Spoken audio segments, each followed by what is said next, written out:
Right, so the Friday the 13th story. First of all,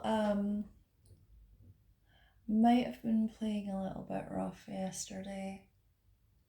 But I was just playing.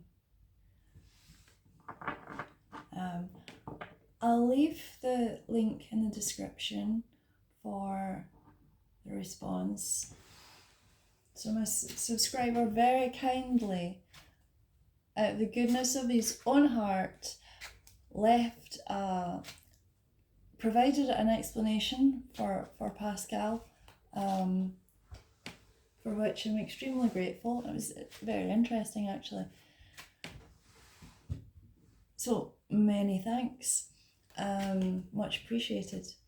So Friday the 13th, I'll play nice. So anyway, Friday the 13th, I'll try and keep this short. So the saying is unlucky for some, and I'm going to provide a bit of history, a very brief history, bit of background about Templars. Then we'll move on to that actual story of Friday the 13th, and then I'll give you a wee bit after that as well, just in short. It's not a huge history lesson, it's just a short overview. So the Templars, they got a bad rap, didn't they? Because, they still do. They did, to be fair, get a bit powerful and greedy. But it's more the early Templars, the original Templars, that I like.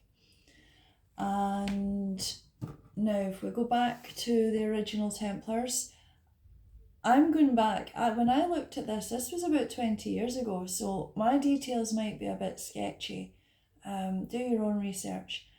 So the way I remember it is there was 9 original Templars, Knights Templar, and their main job was to guard King Solomon's temple in Africa. So we're going back to, it would be the 1100s or maybe 1000s.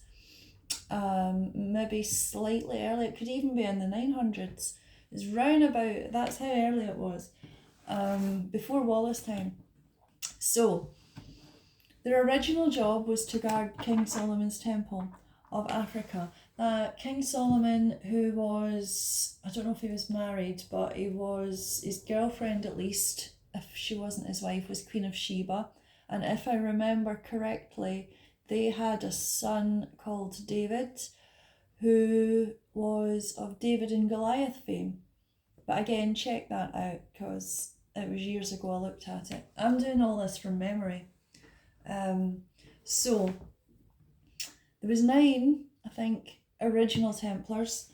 They were to guard King Solomon's temple, primarily the Ark of the Covenant and all the other treasures that were kept in the temple, but they were also to protect pilgrims on their pilgrimage. That was their job.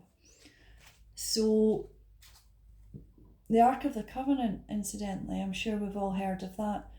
Interestingly, again, working from memory, anyone who carried the Ark or transported the Ark of the Covenant when it needed to be died unless they wore a lead vest. I just thought I would fling that in. So anyway, moving on to now, there they were, protecting for a couple of hundred years, 200 or 300 years, and then we'll move on to Friday the 13th. So this would be around about the 1200s, and they were getting quite powerful now. We'll move to France. So we've moved from Africa to France. So the French king got a bit, he wanted them brought down a peg. He thought they were getting too powerful. So he charged them with heresy. And one of the king's men tipped off the Grand Master of the Knights Templar. And so the Grand Master, this is a bit of a gruesome story, but it's worth telling. So the Grand Master then went back to his men and he said, look, supposedly on Friday the 13th, the king's going to come after us. He's going to send his men, and that we're going to get captured. So what our plan is I want some of you to volunteer to sacrifice yourself to get burnt at the stake, because that's what the king was wanting to do. So some of them had to sacrifice themselves for that. And he said, I want another 2 groups of you to disappear in the night in secret before the king's men come with all our treasures. And so that's what happened. So some of the Knights Templar ended up burnt at the stake voluntarily, and the other ones escaped with the treasures. Now this is a bit that gets interesting for me. Well, it's all interesting actually. The early days also. But they escaped, the 2 groups escaped and travelled up to the 2 different coasts of Scotland, the west coast and the east coast. Now I know where they come in on the west coast, but I'm not going to tell you. I have been there, but I'm not telling you where it is. But on the east coast, they come in at what must have been Rosyth, Edinburgh area. So it would have been Rosyth because that's where the water is. So round about that area.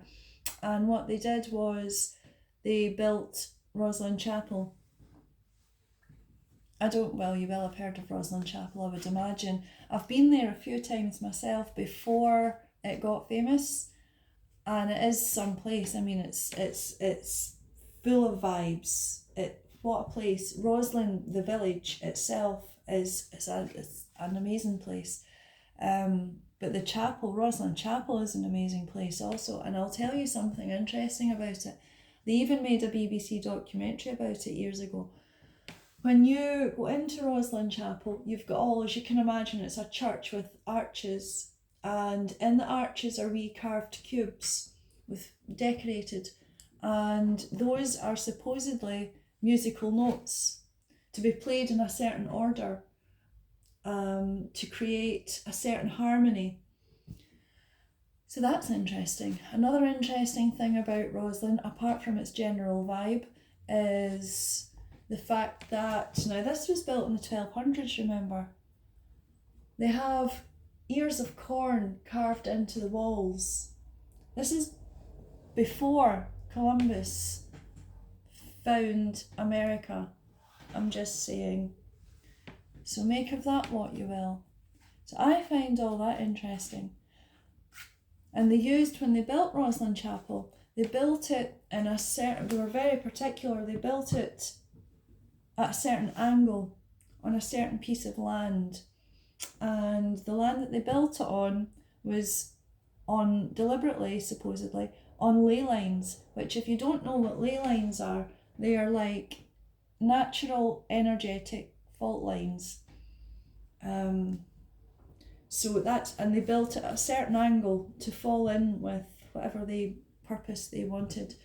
And also they were using the constellations, they were using the stars to work everything out. I don't know how they managed it. I can't imagine the math. They were working from ancient wisdom and sacred geometry. I can't imagine the knowledge that these guys held.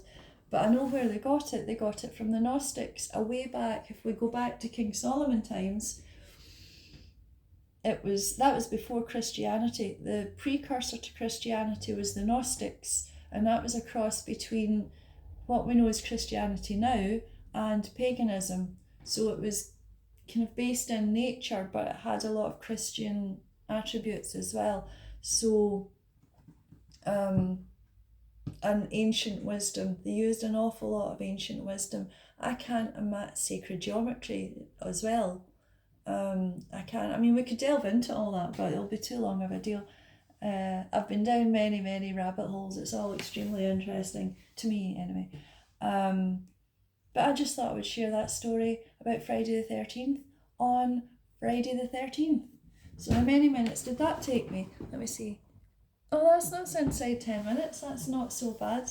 I thought it was going to take me ages. We could delve into the ancient Egyptians and all sorts of things if we go back to the King Solomon times. It all ties in. It's all, you could go down many rabbit holes. But I thought I would share that, as I say. So hopefully you'll enjoy that wee story on Friday the 13th, and maybe you'll visit Roslyn Chapel one day. St Clair's own it. Last I looked, it was a St Clair's, which is Saint Clair, which is the name of the Templars. That's where it comes from, and the St Clair family still have it. If they haven't sold it to Hollywood, I don't know. Check it out. Do your own research. Always do your own research. I'm just the storyteller. Anyway, have a good weekend, and I'll speak to you soon.